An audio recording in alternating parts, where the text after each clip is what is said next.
नमस्कार, आप देख रहे हैं द लोकमंच। आपके साथ मैं हूं निहारिका सहदेव। वैसे तो लड़ाई 400 साल पुरानी है। लड़ाई अयोध्या राम जन्मभूमि में मंदिर निर्माण की। साल 1853 में जब अयोध्या में राम मंदिर के आसपास पहली बार दंगे हुए। साल 1859 में अंग्रेजी हुकूमत ने इस विवादित जगह के आसपास बाड़ लगा दी।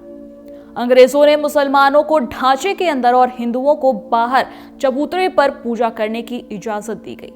बात साल 1859 के बाद साल 1885 के फरवरी की है, जब महंत रघुवर दास ने फैजाबाद के उप जज के सामने याचिका दायर की गई, जिसमें लिखा गया था कि यहां मंदिर बनाने की इजाजत दी जाए।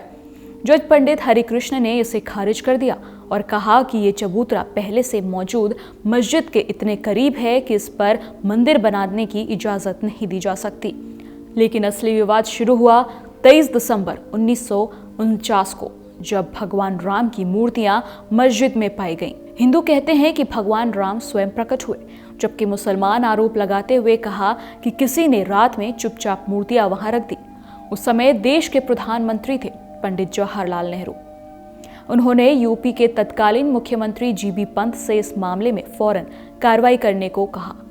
यूपी सरकार ने मूर्तियां हटाने का आदेश दिया, पर जिला मजिस्ट्रेट के नायर को डर था कि ऐसा करने से दंगे होंगे और हिंदुओं की भावनाएं भड़क सकती हैं, जिस कारण जिला मजिस्ट्रेट ने इस आदेश को पूरा करने में असमर्थता जताई। हालांकि नायर के बारे में माना जाता है कि वो कट्टर हिंदू थे और मूर्तियां रखवाने में उनकी पत्नी शकुंतला नायर का भी रोल था। बहरहाल सरकार ने इसे विवादित ढांचा मानकर ताला लगवा दिया। 16 जनवरी 1950 को गोपाल सिंह विशारद नामक शख्स ने फैजाबाद के सिविल जज के सामने अर्जी दाखिल कर यहां पूजा की इजाजत मांगी। उस वक्त के सिविल जज NN चंदा ने इजाजत दे दिया। मुसलमानों ने इस फैसले के खिलाफ अर्जी दायर की। विवादित ढांचे की जगह मंदिर बनाने के लिए 1984 में विश्व हिंदू परिषद ने एक कमेटी गठित की। यूसी पांडे की याचिका पर फैजाबाद के जिला जज के M पांडे ने 1 फरवरी 1986 को हिंदुओं को पूजा करने की इजाजत देते हुए ढांचे पर से ताला हटाने का आदेश दिया। इसके विरोध में बाबरी मस्जिद संघर्ष समिति का गठन किया गया। 6 दिसंबर 1992 को बीजेपी, VHP और शिवसेना समेत दूसरे हिंदू संगठनों के लाखों कार्यकर्ताओं ने विवादित ढांचे को गिरा दिया।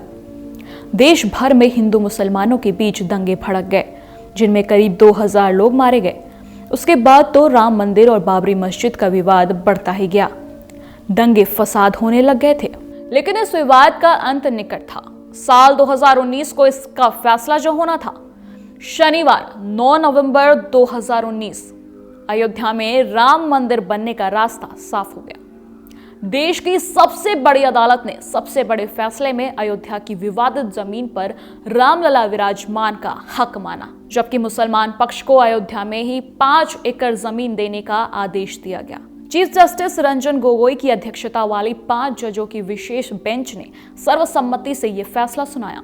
9 नवंबर 2019 की सुबह 10:30 बजे सुप्रीम कोर्ट में chief justice Ranjan Gogoi, justice Sharad Arvind Bobde, justice Dhananjaya Yeshwant Chandrachud, justice Ashok Bhushan और जस्टिस अब्दुल नजीर पहुंचे। 5 जजों ने लिफाफे में बंद फैसले की कॉपी पर दस्तखत किए और उसके बाद जस्टिस गोगोई ने फैसला पढ़ना शुरू किया। फैसले में ASI भारतीय पुरातत्व सर्वेक्षण का हवाला देते हुए कहा कि बाबरी मस्जिद का निर्माण किसी खाली जगह पर नहीं किया गया था। विवादित जमीन के नीचे एक ढांचा था और यह इस्लामिक ढांचा नहीं था। कोर्ट ने कहा कि पुरातत्व विभाग की खोज को नजरअंदाज नहीं किया जा सकता। हालांकि कोर्ट ने ASI रिपोर्ट के आधार पर अपने फैसले में यह भी कहा कि मंदिर तोड़कर मस्जिद बनाने की भी पुख्ता जानकारी नहीं है। लेकिन इससे आगे कोर्ट ने कहा कि मुस्लिम पक्ष विवादित जमीन पर दावा साबित करने में नाकाम रहा। कोर्ट ने विवादित जमीन पर पूरी तरह से रामलला का हक माना, लेकिन मुस्लिम पक्ष को भी अयोध्या में जमीन देने का आदेश दिया है। कोर्ट ने अपने फैसले में कहा कि सुन्नी वक्फ बोर्ड को अयोध्या में किसी उचित जगह मस्जिद निर्माण के लिए 5 एकड़ जगह दी जाए। और इस तरह 40 दिनों की लगातार सुनवाई के बाद सुप्रीम कोर्ट का ऐतिहासिक फैसला आ गया, जिसमें दशकों पुराने विवाद का खात्मा हो गया और अयोध्या में राम मंदिर निर्माण का रास्ता साफ हो गया। प्रधानमंत्री नरेंद्र मोदी भूमि पूजन के लिए 5 अगस्त को अयोध्या पहुंचने वाले हैं। राम मंदिर से जुड़ी आगे की जानकारी हम आपको अगले वीडियो में बताएंगे। तब तक के लिए बने रहिए द लोकमंच न्यूज के साथ।